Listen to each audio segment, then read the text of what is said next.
ଏ ସଂସାର ସାଗର ରୂପକ ପାରାବାରକୁ ପାର ହେବା ପାଇଁ ଏକମାତ୍ର ନାଉରୀ ସେହି ଶ୍ରୀ ଜଗନ୍ନାଥ।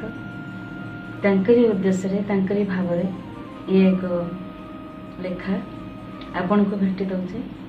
ମୁଁ ମନୋରମା ପାତ୍ର।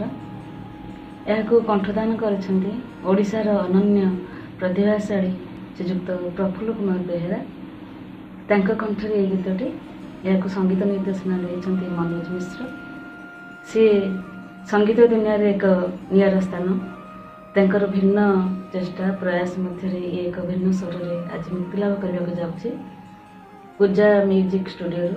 जय जगन्नाथ। मु प्रफुल्ल बेहरा आपणमानଙ୍କର श्रद्धेय गायक। हिंदी गोटे कथा अच्छी, दाने दाने पे लिखा है खाने वाले का नाम। मो अनुभूति कहूँ गाने गाने पे लिखा है गाने वाले का नाम। ये जो भक्ति रसात्मक गीतटी गाइबार सुजोग मत मिली, तार गीतिकार मनोरमा पात्र, संगीतकार मनोज मिश्र। घटना एवं कथबार्ता आम जहाँ स्टूडियो रे जाना पाइलु जे आम उभय श्रीक्षेत्रवासी, गीतिकार गायक। आपण मैंने यहाँ देखु, लाइक करूँ, शेयर करूँ। जय जगन्नाथ।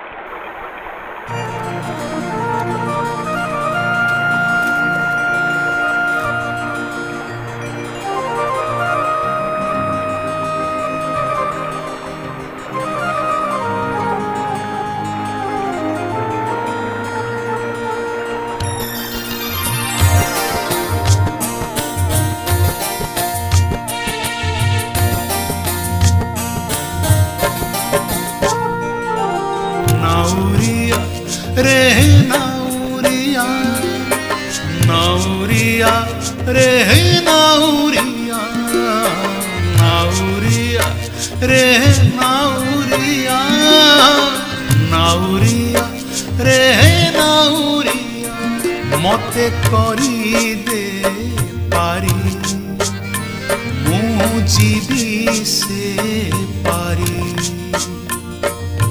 पाप पंके बुड़ी माया मोहे पड़ी बोझरे मो मुंड हे नाड़ी भारी नाउरिया रे नाउरिया नाउरिया रे नाउरिया नाउरिया रे नाउरिया नाउरिया रे नाउरिया।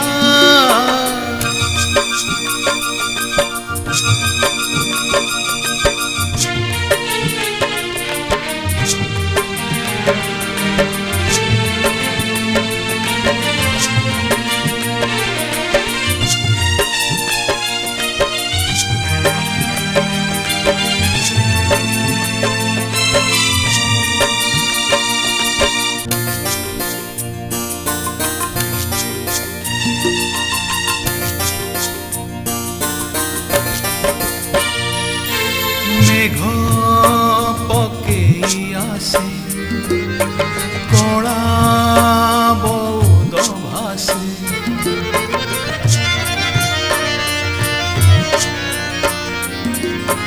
मेघ पकेई आसे कला बौद भासे बेल बुड़ी गलाणी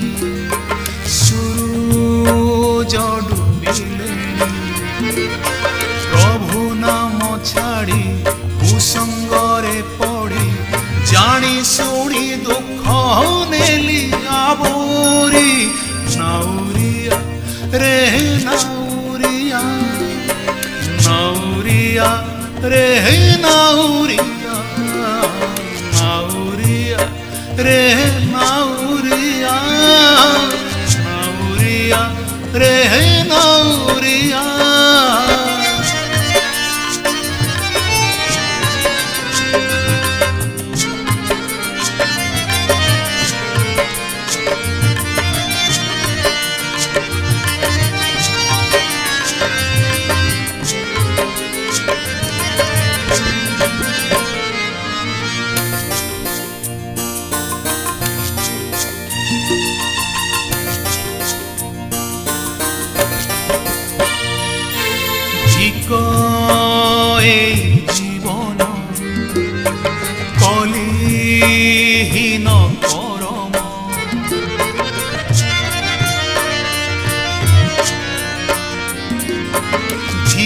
ধিক এই জীবন কলি কেতে হীন করম দেখি মিছ সপন বিতি গলা মদিন নিজ সুখে বঞ্চি পাপ ধন সঞ্চি সাজিলি নিজে মুহু নিজ বৈরি নাউরিয়া রে নাউরিয়া নাউরিয়া রে নাউরিয়া নাউরিয়া রে